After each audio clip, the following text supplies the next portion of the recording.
Welcome to the online platform of Discovery IAS Academy. In today's lecture, I would like to discuss with you paper 2 of the General Studies in Civil Services, which titles Governance, Constitution and Polity.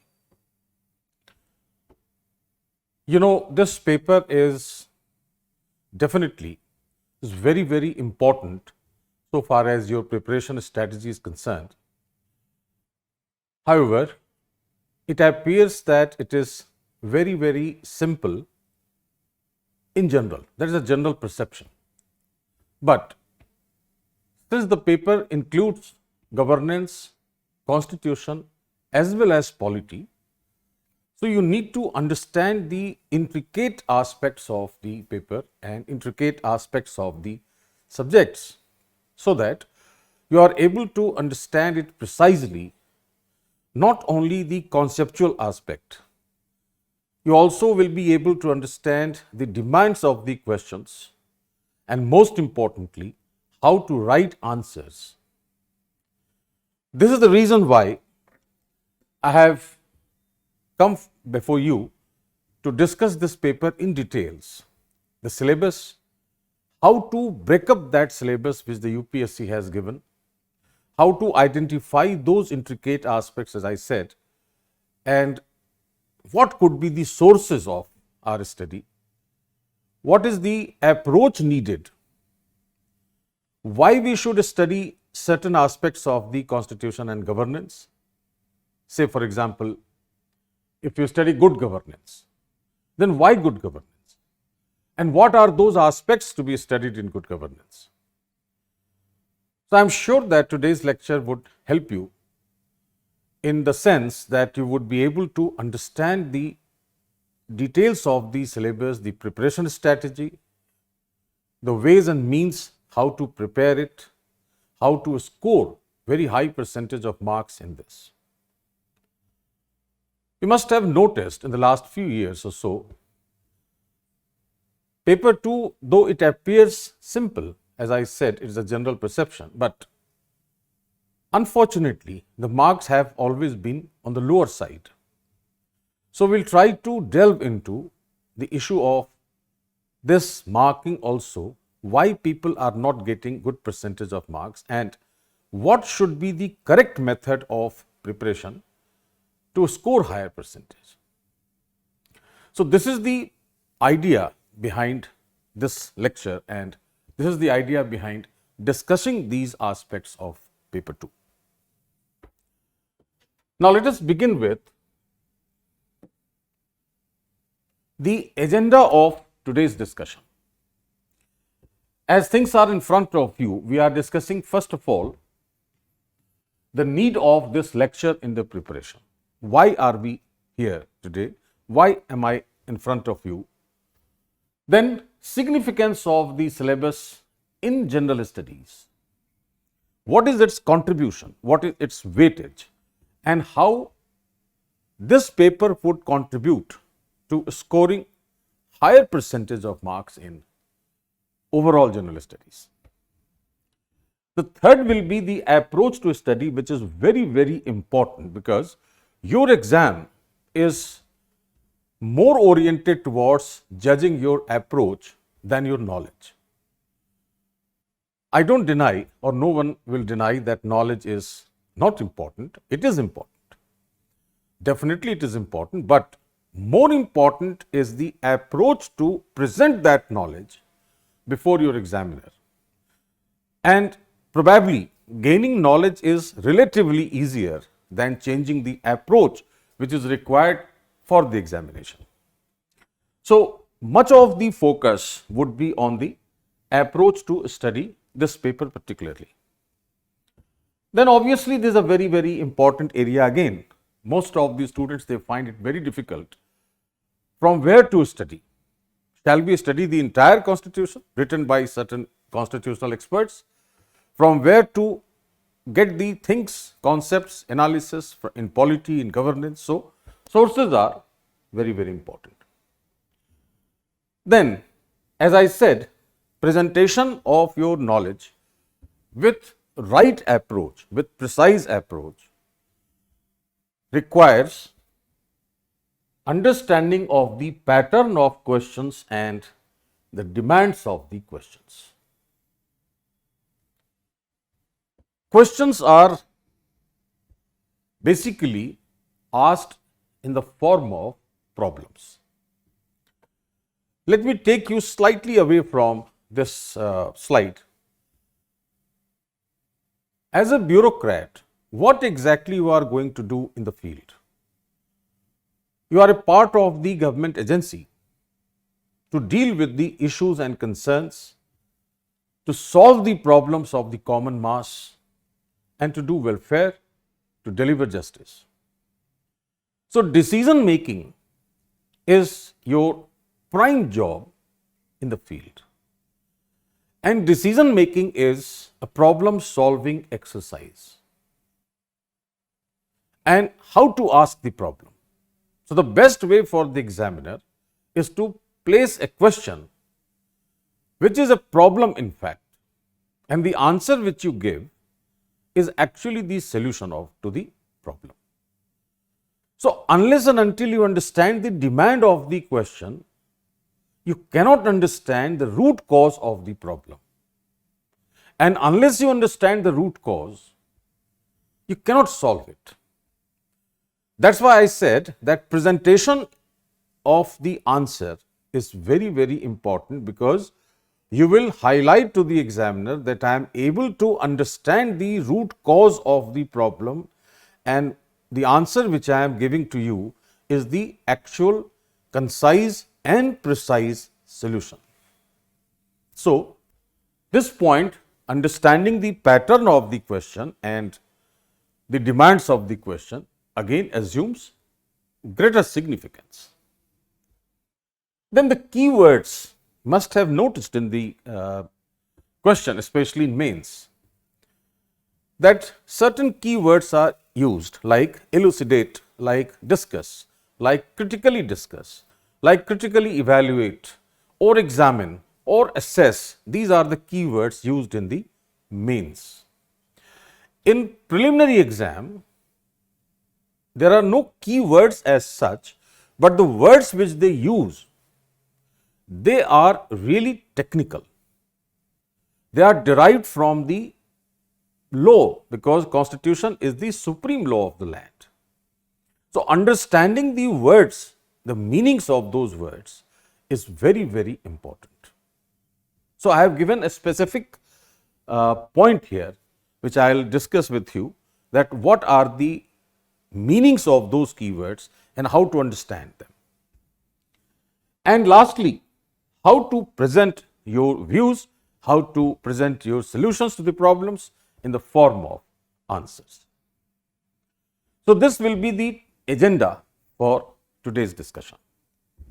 Now, let us pick up one by one.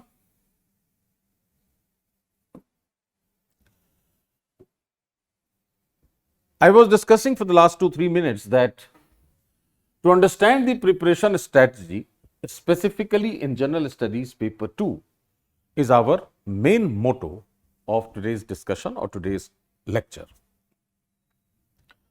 To understand the methodology, how to start from the very basics, from the fundamentals of the subject, from the basic terms, what is polity, what is constitution, what is governance, what is state, what is politics, what is a government, what is administration, how to start, from where to start and where to go. So, methodology is again one of the prime areas in today's lecture. Then identification of myths. One of the myths I highlighted, that a general perception is that it is very easy because things are written in the Constitution. But are we really able to understand the language of the Constitution without understanding the keywords, without understanding the technical words? Again, why not marks is coming at the higher side? Some of the people or some of the aspirants may feel that writing in this paper is Very difficult because it is from the legal aspect, it is from the uh, constitutional details. So, writing is very difficult and mugging up the constitution is not so easy. So, marks will not be given on the higher side. Such kinds of myths we will try to identify and we will try to eliminate them one by one. The challenges faced by the aspirants in the form of sources, in the form of which book to be studied, which chapter of that particular book, which word to be identified, how to write the answers. As I said, understanding the demand of the question is very important, but how to understand that demand? So, that way I have to pick up one by one each and everything so that you are able to make the things clear in front of you. And lastly, how to meet such challenges, that is also a part of our agenda today. So, these are the points which give you the idea that why do we need a lecture like this.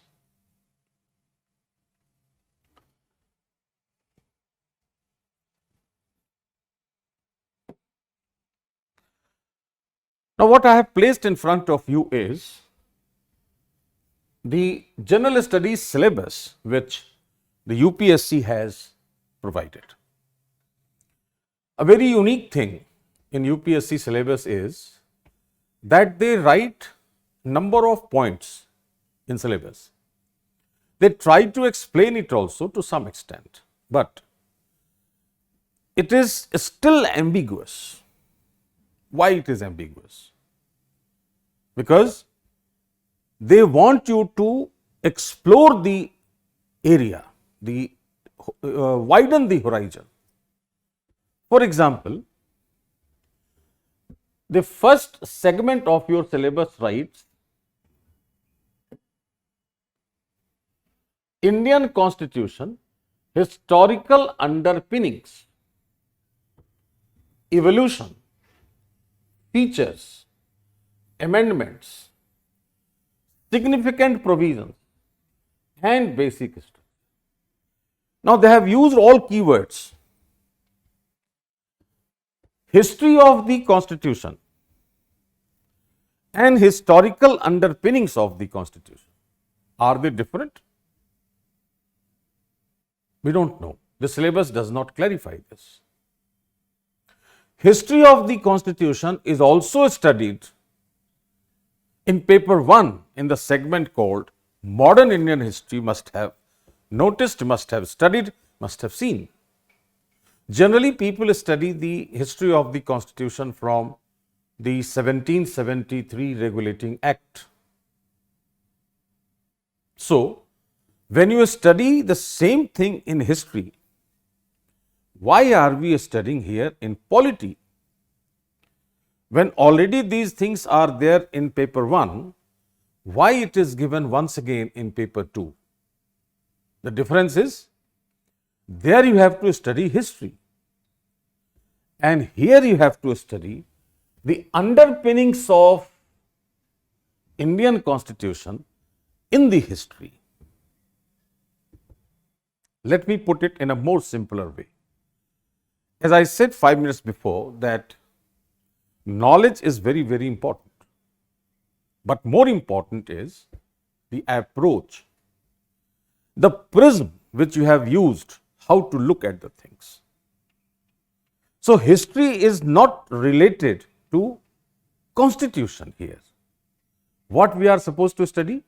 On which pillars built in the history are the pillars of today's Constitution of India. So, underpinnings means the pillars on which the Constitution stands.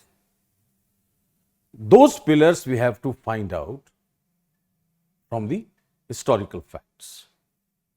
This is one example. What I am trying to convey is that despite the fact that UPSC has mentioned a number of words in the syllabus, It has tried to explain it also, but still it is ambiguous, and its ambiguity is deliberate so that they will come to understand whether an aspirant is able to explore it, to widen his horizon, to understand the things. Similarly, evolution of the Constitution. Evolution doesn't have a date, beginning date. The moment the earth originated, it is evolving. The moment the law originated, it is evolving. Through amendments, through judicial decisions, the Constitution is also evolving, which may be as latest as yesterday, as latest as today, and as historical as in 18th century or even ancient Indian historical period. So, history and evolution are two different things what the Commission wants you to understand. There lies the importance of approach to a study polity and paper 2, which is different from the approach to a study constitutional aspects in history in paper 1. So, this is also ambiguous, you have to explore it further. Then features of the Constitution, the role of the amendments. How many amendments have been made so far? How amendments are made in the Constitution? What is the significance of amendment? And what it does? What is its contribution to the evolution of the Constitution? For example, must have heard a very prominent constitutional amendment that was 42nd in 1976, which is also known as mini constitution of India. Now, 42nd amendment did something very unique. Say for example, it inserted 2-3 words in the preamble, like secular, like socialist, like integrity. Now, a question may come in our mind that the word socialist was added by the 42nd amendment. So, what is its contribution to the evolution of the Constitution of India? So, why the word amendment is written in segment 1 of the syllabus? Because it gives you history, it gives you evolution, then they want you to understand the features of the Constitution, and they want you to understand what are the contributing factors which might have contributed to the evolution of the Indian constitutions, such as amendments, such as basic structure doctrine, which was explained by the Supreme Court in Keshwanand Bharti case, you must have heard. So, how did basic structure contribute? How do amendments contribute to the evolution? This is what the UPSC wants you to understand, the intricacy of the syllabus, which I pointed out in the first few sentences. That today's lecture is oriented to help you or to guide you to understand the approach to a study paper 2, not to go deep inside of the subject, because you are not going to be an academician, you are not going to be a lawyer, you are not going to be a constitutional expert. You have to understand all the things in general manner, but write them precisely. So, studies must be general, but the presentation must be very specific, very precise. So, that way we have to understand this syllabus.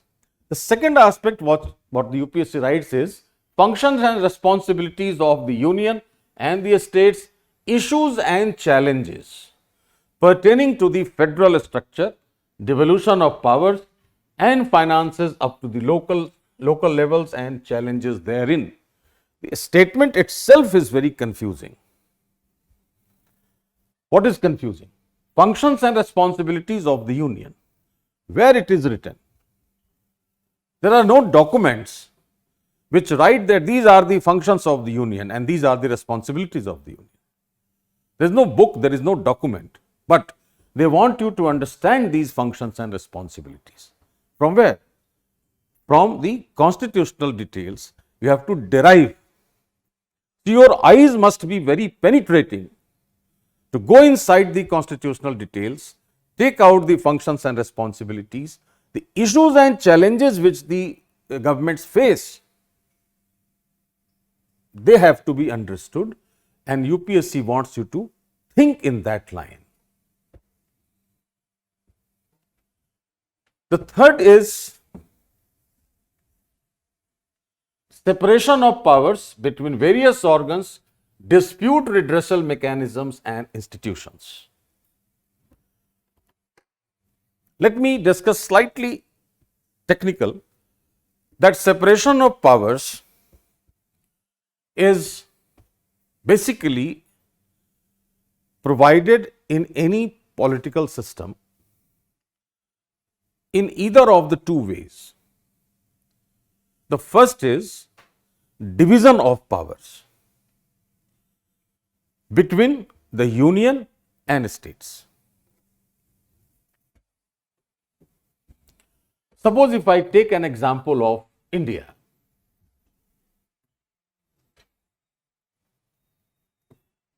This is union, this is a state, this is panchayat or local governments. So, union has a command over state, state has a command over local governments. There are two governments working independently with autonomy in lawmaking, in implementation of law, execution of law, all that. So, there are chances of clashes between these two governments because both of these are working independently. That's why in such a political system where two or more than two governments operate or function independently or with autonomy, they need separation of powers to prevent clashes. That's why we say that separation of powers is a principle of a federal political system. So, India is also a federation in addition or apart from being a union. The Constitution writes that India, that is Bharat, shall be a union of states. So, India is essentially a union and it is a federation also. So, for a federal structure, we need to have separation of powers. That's why we say it is vertical separation. Vertical separation or vertical division of powers. Then we also have horizontal separation of powers, that is distribution of powers between the legislature, the executive and the judiciary, so that there are no intermingling of the functions. And they have check and balance among themselves. So, separation of powers is one of the most fundamental principles of India's political system. That's why it is given in your syllabus in the sense that you have to understand this separation of powers intricately and you have to understand the federal aspect of India, because India, a number of authors have said that India is federal in character and unitary in spirit. Then we have to discuss the dispute redressal mechanism. How disputes originate? Disputes, how they come up?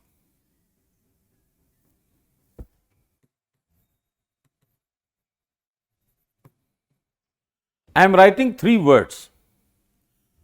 One is disagreement. The second is divergence, and the third is difference. 3 Ds. I said something, you said I don't agree. That is disagreement. I said I am socialist, you said I am liberal. That is difference. I said that I believe in this, you said I don't agree. Why? Because I believe in this. That is your own opinion. And that opinion makes difference between mine and yours. That is divergence. So when I do not give the consent to your view, or you do not give consent to my view, that is disagreement. Once I disagree, I may present my views, that creates divergence of opinion. And the difference in opinion is that I believe in this thought, I believe in this particular view, you believe in this particular view. There is no point of agreeing, disagreeing, or giving my divergent views. I have my own opinion, you have your own opinion. That is the difference. So, a dispute may be created either due to disagreement or due to divergence or due to difference. Either they operate singly or they operate in combination. In any condition, they will lead to a dispute. And if dispute persists, that will lead to conflict. We say this is 3D concept. Either disagreement or divergence or difference in opinion, it will lead to dispute when disagreement persists or divergence persists or difference persists. So, persistence of any of the three will lead to dispute, and if dispute persists, that will lead to conflict. So, the Commission wants you to understand that if there are disputes in our federal structure, if there are differences, disagreements, divergence in our federal structure between union and state, then how to redress those disputes, which mechanism to be used. That is dispute redressal mechanism. And what are the institutions involved in such redressal? So, separation of powers in our federal structure, this dispute redressal mechanism, and the institutions. Then, the next part of the syllabus says comparison of Indian constitutional scheme with that of other countries. Generally, in political science or in public administration as subjects, we do study comparative politics or comparative governments. So, either you compare politics in political science or you compare governments in public administration. Now, since we are studying these things in general studies, so neither you have to compare politics in rigid sense nor compare governments in rigid sense. Then, the Commission intends to find out that whether you understand this comparison. Comparison of what? Not the politics and government. Comparison of constitutional scheme. Only constitutional scheme.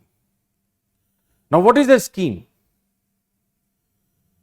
A scheme or program, must have heard.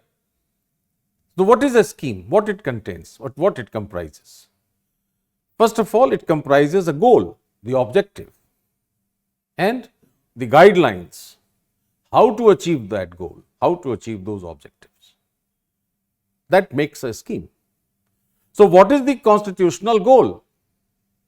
That has to be compared. And what are the guidelines to achieve that goal in India? Those guidelines need to be compared. That's all. So, we do not have to go deep inside neither political science nor public administration. We have to understand the constitutional scheme. Say, for example, welfareism is our goal to be achieved through establishing democracy, protecting democratic rights, and to ensure that Indian economy remains essentially socialist with the help of distribution of resources. So, we say that we believe in protection of democratic rights and equitable distribution of resources. That is our constitutional scheme. And that constitutional scheme needs to be compared with that of the other countries. So, it is neither political science nor public administration. It is general studies deriving something out of these two subjects and make you understand as a civil servant how to do welfare, how to learn the things from other countries and implement them if possible. Then we have, in next point, we have the parliament and state legislatures, structure, function, conduct of business, powers, privileges and issues arising out of this. This is a very, very unique words or phrase in UPSC syllabus that creates ambiguity. Issues arising out of these.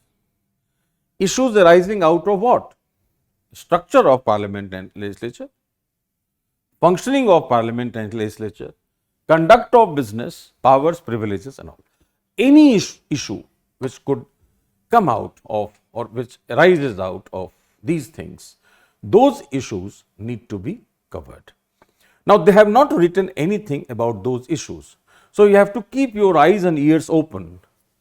What is happening around us? What is happening or what are the impacts of a lawmaking? What are the impacts of a constitutional amendment? What are the impacts of what governments have said? Impacts on society, impacts on the economy, impacts on culture, our mindset, everywhere.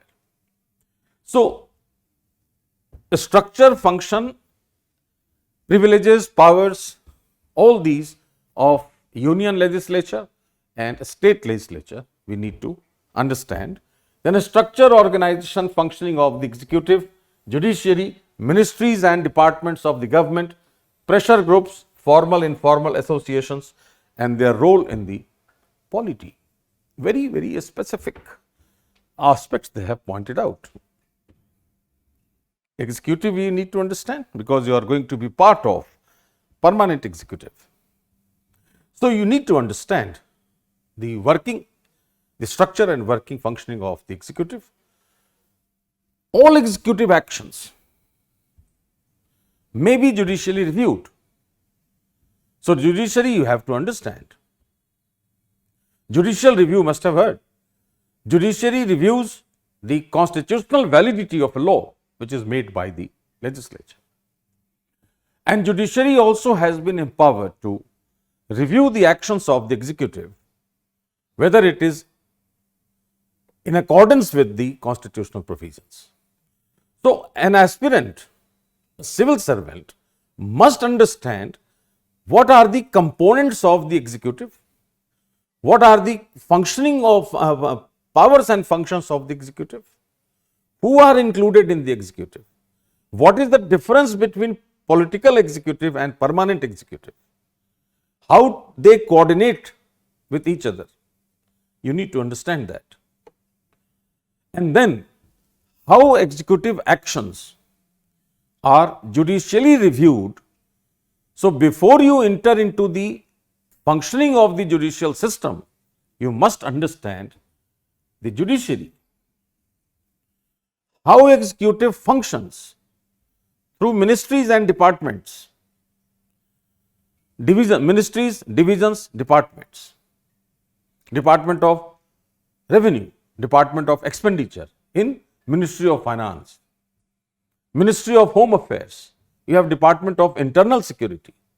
So, how ministries and departments function? Function means how they make policies and how do they implement those policies. What are the challenges before implementation of such policies? Everything need to be understood. In that sense, the syllabus wants you to understand the governmental functioning. What I am trying to convey the message is, listen carefully what I am saying, that through this subject, they do not want you to become a political scientist or an expert in public administration or a legal expert. They want you to understand the basic design of the government, the political system in which we work, and how they function.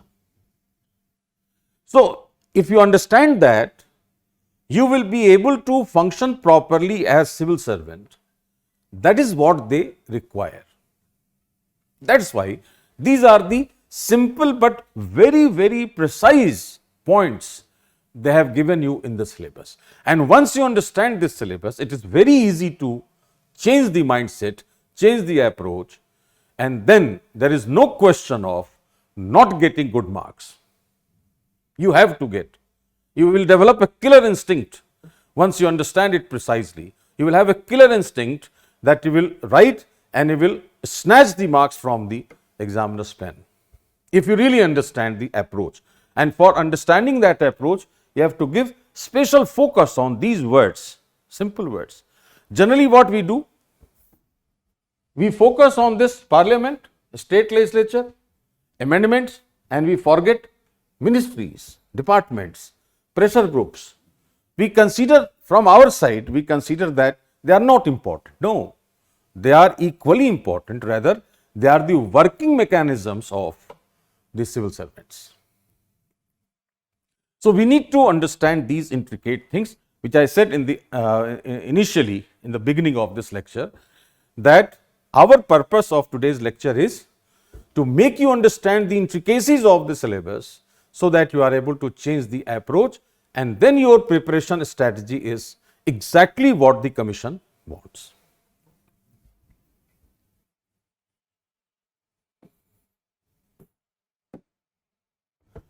Now, let us look at few more points in this, then I will come to how to deal with these all points which the Commission has highlighted.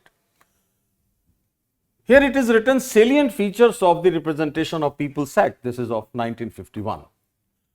RP Act is the umbrella act for elections. Without this act, there could not have been election in 1952. So, this act was passed by interim parliament, and there were provisions given in the constitution for interim parliament that we have to discuss in details when we will discuss the things in the classes, regular classes. What is the purpose of giving you this in the syllabus? Why a civil servant should know elections? A civil servant should know elections not as a politician, but as a protector of right to adult franchise, as a protector of right to vote, as a protector of democratic rights. And elections is the core of democracy. So, without understanding the procedure and process of elections in India, you will not be able to understand how to protect those rights, what are the problems and challenges in the elections. And civil servants, especially if you must have heard that district magistrates are the returning officers in their respective districts to conduct elections. So, you need to know the law, because India practices rule of law. So, you have to function within the boundaries of the law, the larger boundaries of the constitution. Within that constitution, you have a smaller boundary. If this is constitution, you have different laws. law 1, law 2, 3, like this. So, none of these law will violate the constitution. That's fine. But a civil servant has to work within this boundary. Suppose this is RP Act. So, RP Act is for conducting elections. So, a person of civil servant who is working in that domain, he has to understand the law. If you want to protect women, you need to understand the laws related to women protection. If you want to work for the protection of children, you must understand what is POCSO. You must understand what is Article 23, 24. That's why the point is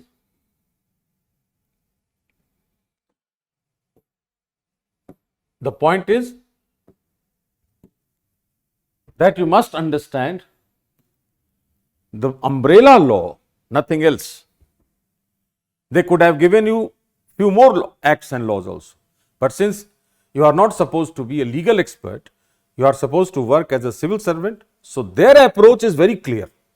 Commission's approach is very clear. The problem is we have encircled ourselves with so many myths that our approach is changed.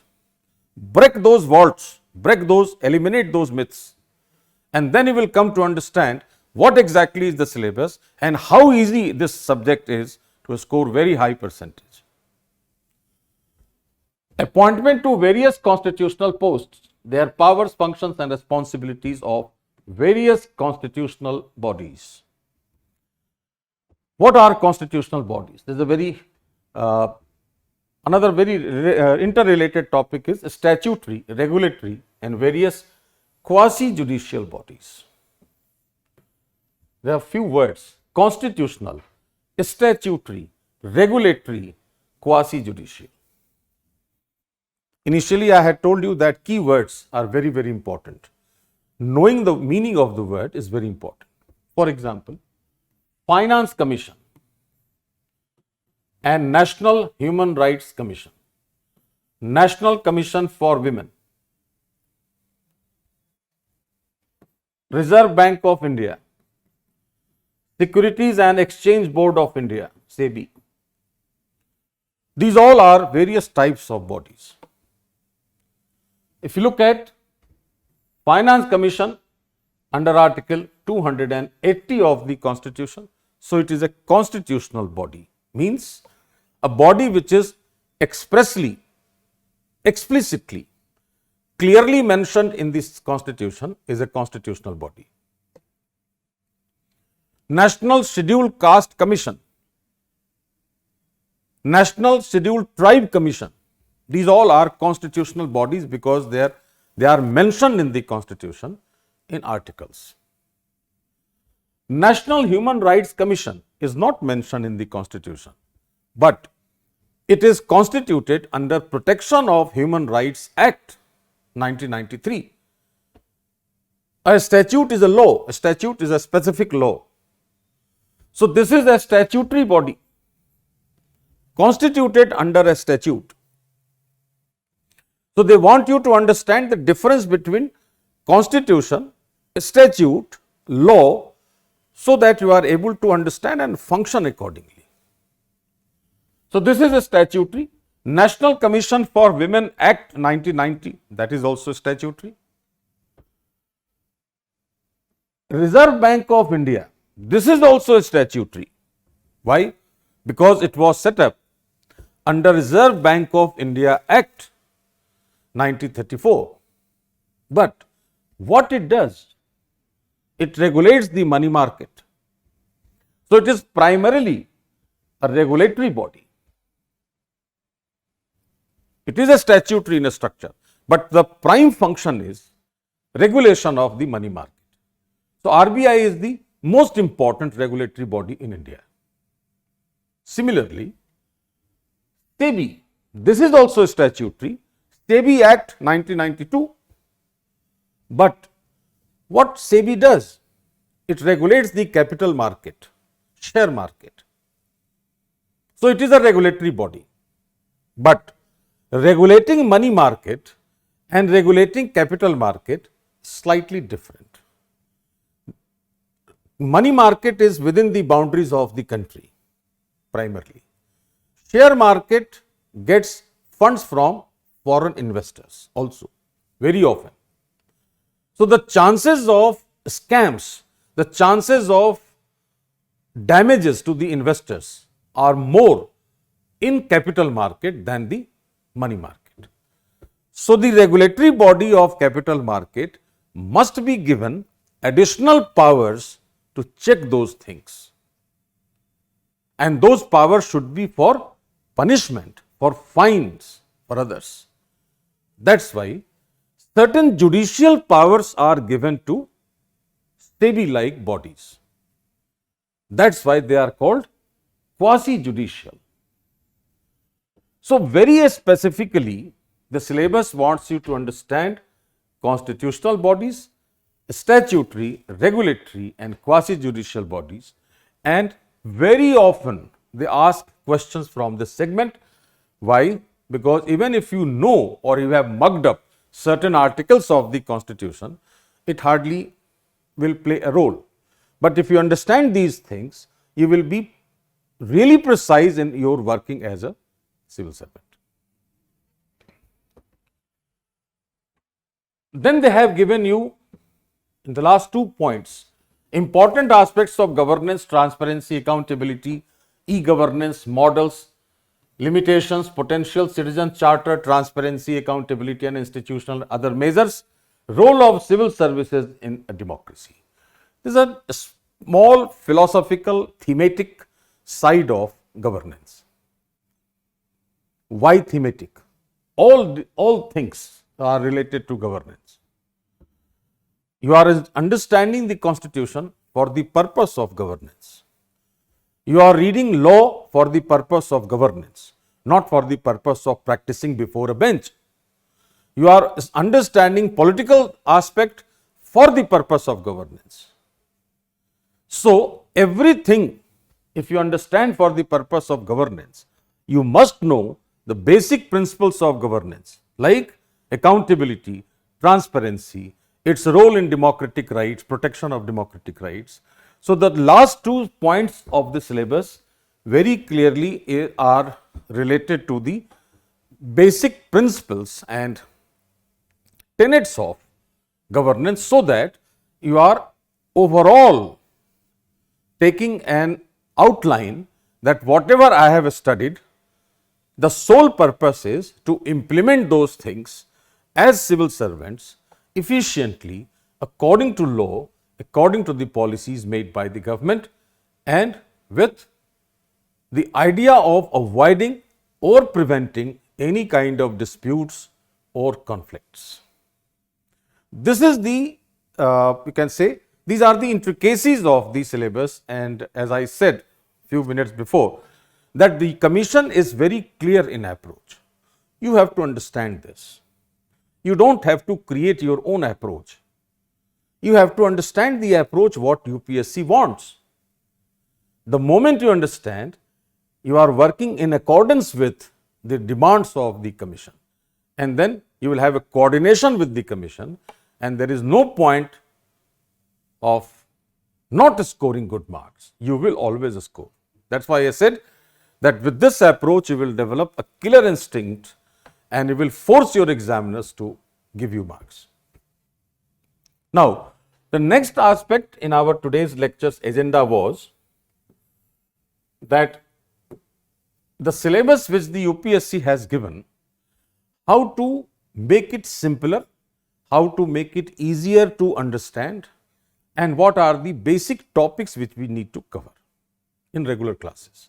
Just to give you a glimpse, so that even if you study at home on your own, the guides are always required, but even if you study at home on your own, this will help you in that sense. The purpose is this.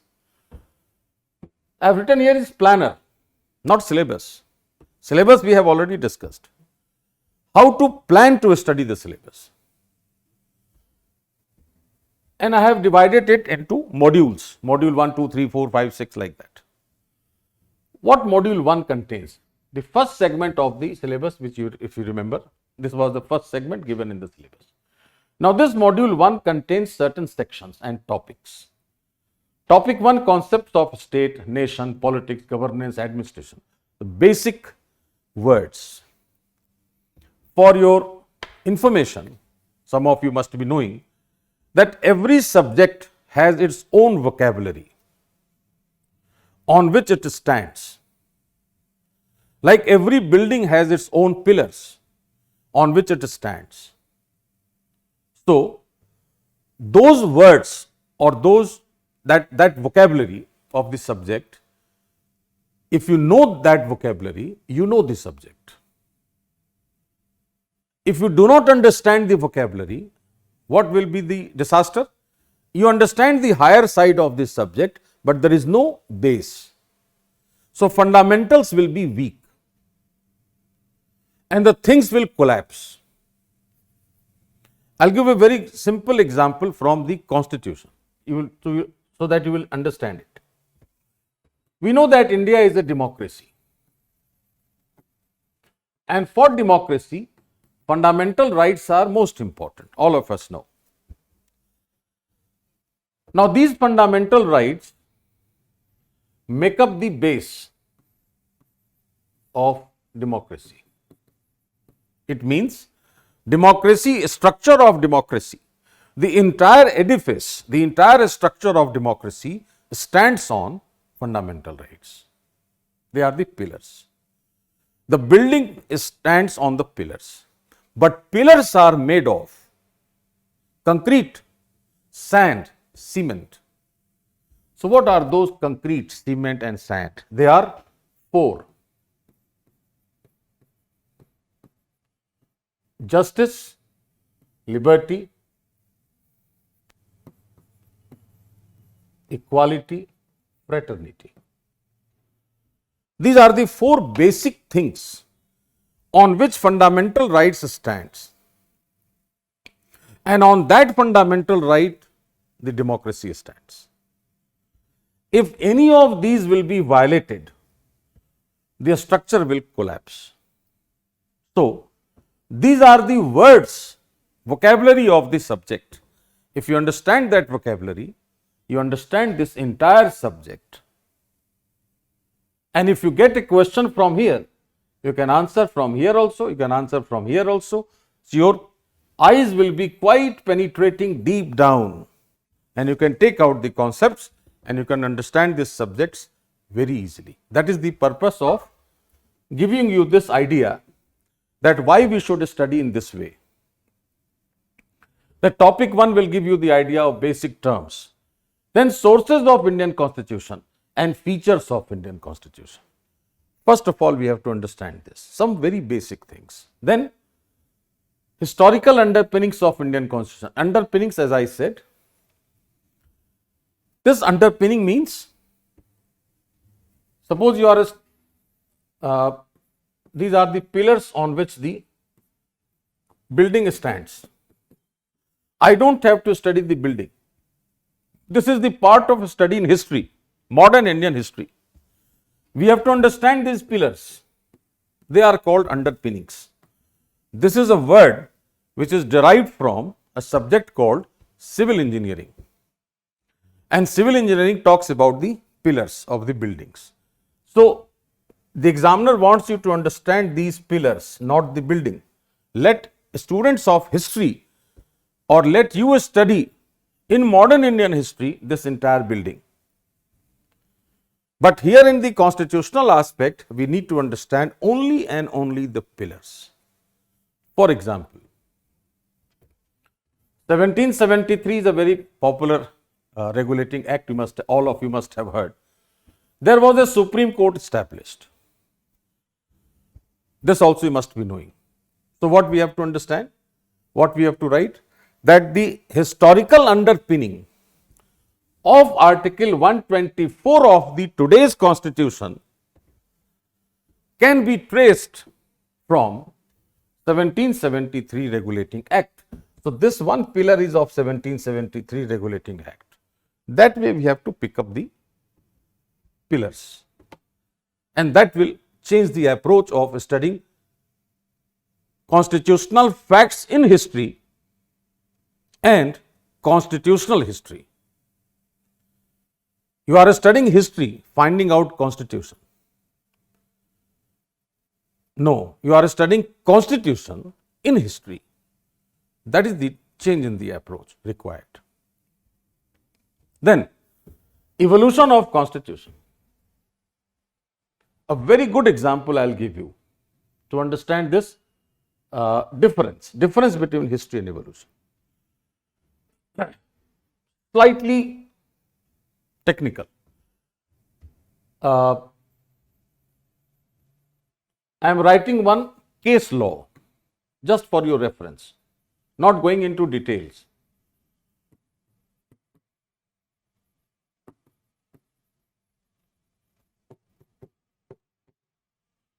Arumugam versus Rajgopal. In 1974, the court said that equality was present in our ancient society, and we had taken equality from there, not from Britain. What we have taken from Britain? The language, how to write equality. So we wrote it in Article 14 that the state shall not deny any person equality before law and equal protection of laws. This language, legal language, we got inspired from Britishers, but equality was there in our ancient society. This is held by the judiciary. And how? It quoted the Atharva Veda. Atharva Veda writes that all of us are brothers in the matters of food and water. It means the concept of equality evolved from ancient period to modern period. In ancient period, what was it? It was equality in matters of food and water. In today's constitution, what it is? Equality of status and of opportunity. This is evolution. Much of the details we have to discuss in the class. It is not possible to understand each and every intricate aspect of evolution in one particular lecture. This is just to give you a glimpse that how to distinguish between history and evolution of the constitution, and why to study in this manner. Then amendments to the constitution, its meaning, significance, role in the evolution, doctrine of basic structure. So we have discussed this in different modules. Module 2, political structure of India, citizenship, fundamental rights, directive principles of state policy. They have not given any of these terms in your syllabus. Why? Because they understand that a person who is appearing for civil service at least knows this much. Then only he can function in the governance. So it is understood by the commission that you have studied this. But unfortunately, when it is not written in the syllabus, some of us may overlook them. So not to overlook, we have to understand political structure of India, unionism, federalism and confederation. Whether India is a union, whether India is a federation. If both, why both, and how they have coordinated. Likewise, citizenship, the legal provisions, fundamental rights, all from Article 14 to 32, each one of them. The recent aspects, covering the recent aspects. So likewise, then again module 3, Parliament and State Legislature, structure, function, working powers and privileges, issues arising out of them. Module 4 is a structure of executive and judiciary organization and functions, ministries and departments, pressure groups and their role in governance. Everywhere you are seeing this word.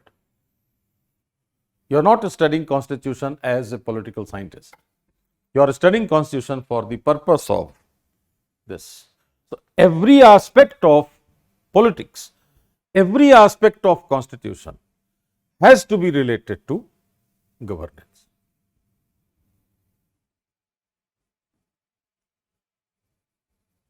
Then we have module 5, functions and responsibilities of union and states. And here what we have written, union, state, legislative, administrative and financial relations. Article 245 to 281. This has to be covered. Interstate water disputes, a very, very important area. Number of times they have asked questions. And recent issues, post 2014, the new government, cooperative and competitive federalism. The present central government wants India to be both cooperative and competitive in terms of federalism. 2 years before, they coined another term, that is competitive sub-federalism. Cooperative federalism means what? Center state coordination and state coordination. This is cooperative federalism. Cooperation between union and state and among states. This is cooperative. Competitive federalism means cooperation between center and state and competition between states. In what sense? In the sense of economic development. So, politically cooperative, economically competitive, so that all states grow faster. And sub-federalism is at the level of city. Why not Delhi and Mumbai? Why not Delhi, Mumbai, Chennai? Why not Mumbai and Shanghai? Why not they compete and they grow faster? So, cooperative federalism, competitive and sub-federalism. This is a very unique concept we have to identify as a recent aspect of the Government of India's policy. Then we have elections in India, political parties, factors, different types of bodies and significance, as I was referring to, Finance Commission, SC Commission, ST Commission, then RBI, SEBI and all that. Now, coming back to this, again this concept of approach to study. I have given you two things here. What are the required books? Obviously, the NCERT books from class 9 to 12, all of us, those who are preparing, they understand the importance of NCERT books, because NCERT books will make the things clearer to you in terms of vocabulary. Since it is the books written for the children, so they try to give all words, required words on which the subject stands. So, understanding NCERT books will help you to develop good understanding of the basic and fundamental concepts. This is a book very popular by Lakshmikant. Constitutional Law of India by Dr. J.N. Pandey is a book very analytical. So, if you get the question which demands analysis, this book will be very helpful. But what you have to do is, Constitution and constitutional law, we have to understand the difference. Constitutional law requires supplement from case laws. For example, in Constitution also we study, say, most popular case all of us know, Keshwanand Bharti versus the State of Kerala, 1973. Basic structure doctrine. Minerva Mills Limited versus Union of India, 1980. Bandhwa Mukti Morcha versus Union of India, 1984. Like that. In constitutional studies, what we do, we just refer the case. In constitutional law, we explain the case. So, I do not have to study constitutional law. It means any of the books which writes the details of the case, that you have to avoid. You will simply study or write that the basic structure doctrine was explained by Supreme Court of India in Keshwanand Bharti case 1973. That is all. What was the case of Keshwanand Bharti? That is not required for us. That is required for those who are studying law. So, these books will help you in understanding the analysis, but you have to be slightly cautious. You do not have to waste your time. and must have a bare act. You must have a Constitution of India with you so that you are able to read the articles. As I said, Article 1 writes, India, that is Bharat, shall be a union of states. Article 14 writes, the state shall not deny any person equality before law and equal protection of laws. Article 21 writes, no person shall be deprived of his life or personal liberty except procedure established by law. Unless and until I know the article, I cannot understand the meaning. So, just for reference, you need to have the bare act with you so that you read the article. Rest of the things you can study from the books, but before that, you have to have basic concepts, vocabulary of the subject. And here, the diagram shows how to go about the methodology. First of all, the concepts.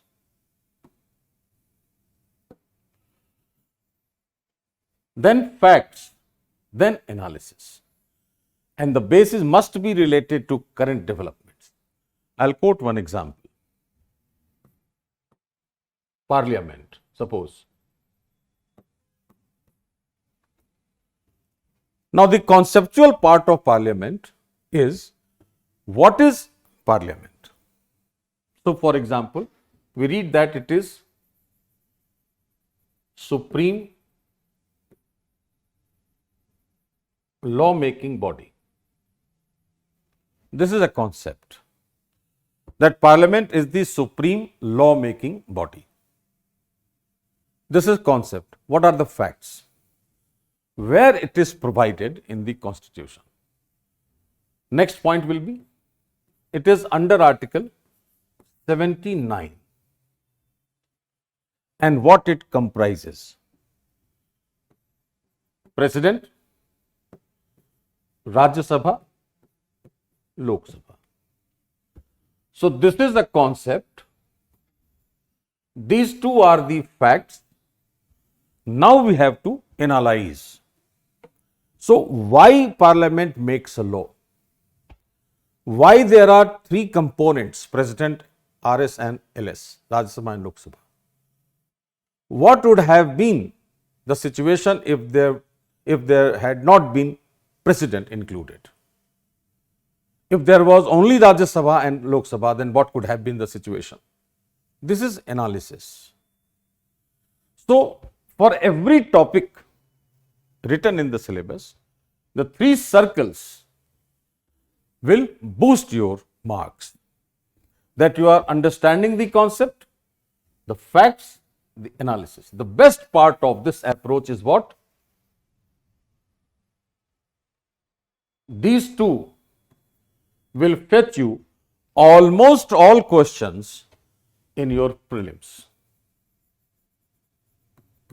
And these three will give you almost all questions in mains. All this. So, if you pick up this approach to study, you are ready for solving nearly all questions in prelims and nearly all questions in mains with powerful writing and presentation. This is the advantage of this approach.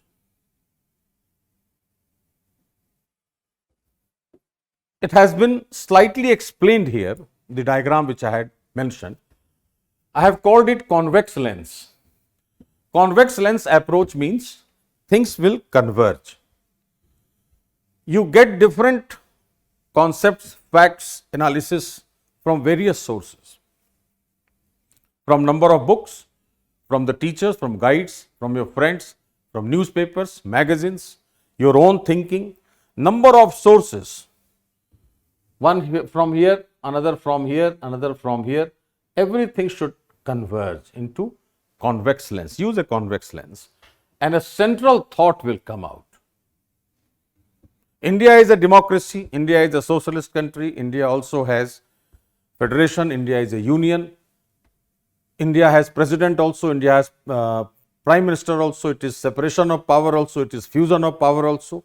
All things come together to create one central thought. that India is democratically socialist. Let me make a sentence for you to understand India. India is politically democratic, economically socialist, socially egalitarian, and culturally secular. If I write this, India is politically democratic, economically socialist, socially egalitarian, egalitarian means equality based, and culturally secular. Then I understand what is India.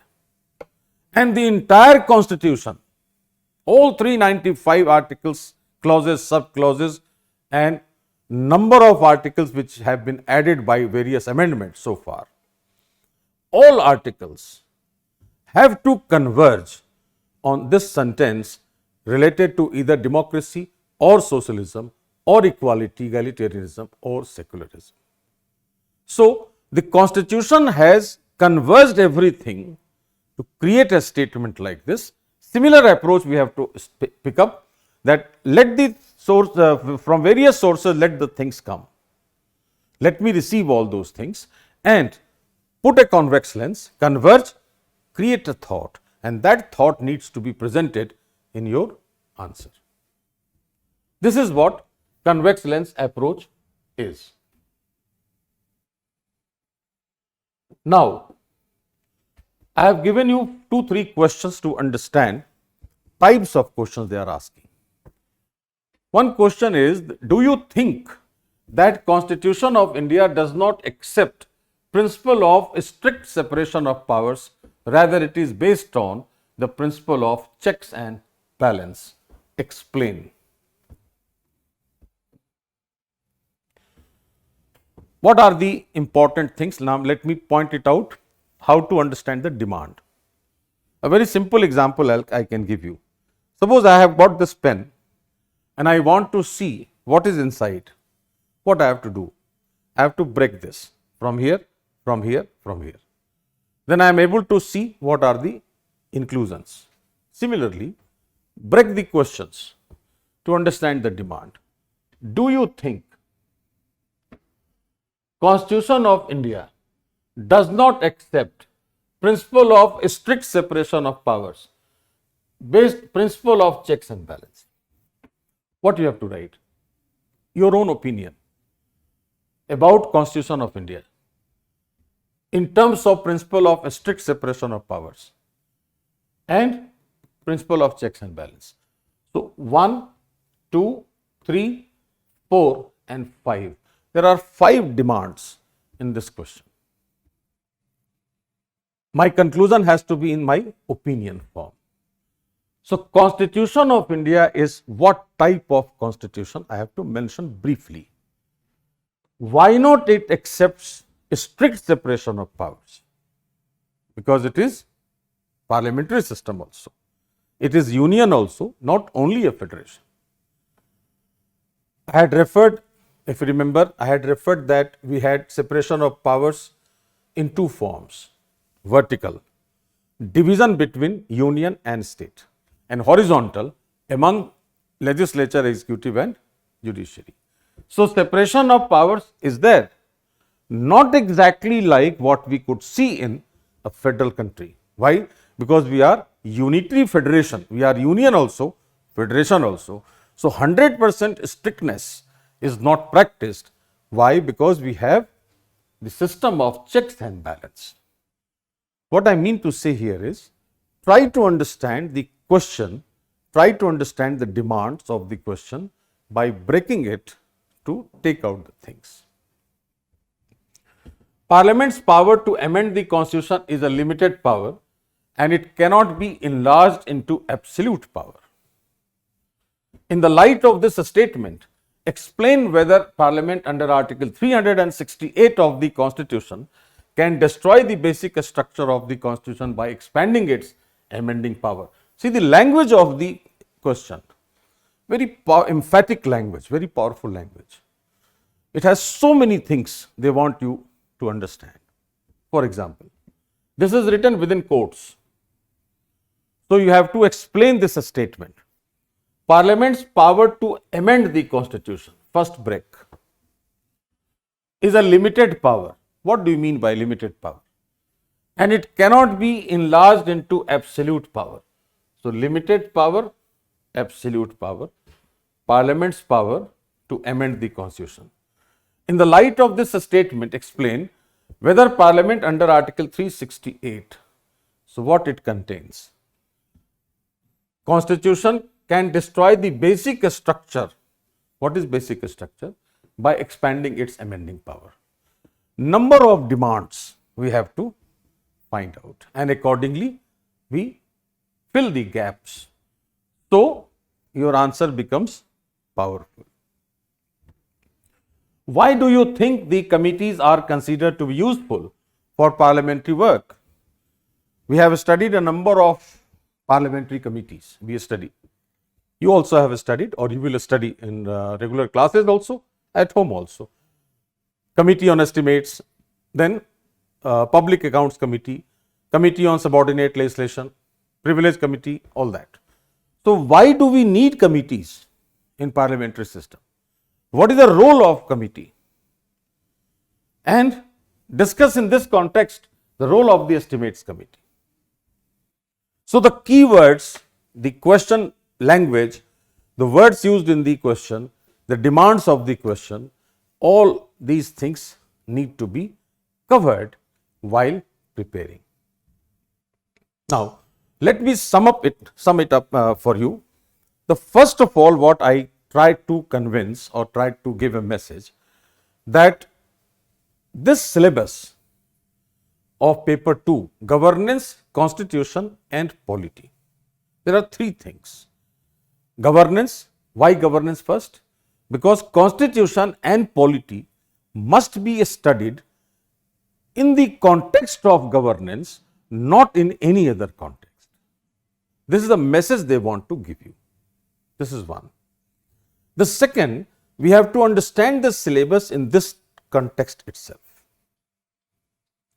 That's why they have pointed out only those things from the Constitution which are directly related to the governance. Governance is what? Policy making and policy implementation. So, all those topics from the Constitution which they have picked up, they relate to either policy making or policy implementation. This is the second thing.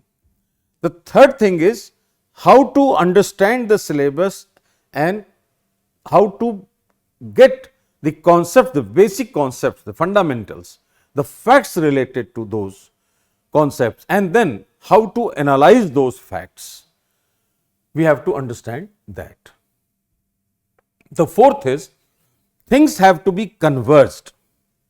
Whatever you have studied, they must converge to get a central thought. Central thought means your own opinion. You are seeing, do you think?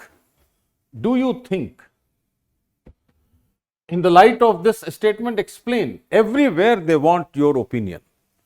So, from various sources, whatever you have studied, you have to have your own opinion, your own central thought. That is required.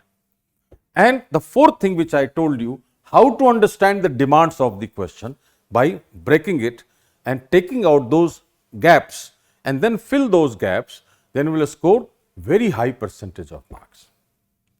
So, I am dead sure that whatever I have explained, I have tried my level best to give you an idea of paper 2, how to study, what are the requirements, what approach is needed. So, even if you study at home, it will definitely help you that way, and the remaining things, as I said in details, everything cannot be explained in one lecture. So, all those things which I have explained here, that will continue in our regular classes, and we will try to take advantage of this lecture. Thank you very much.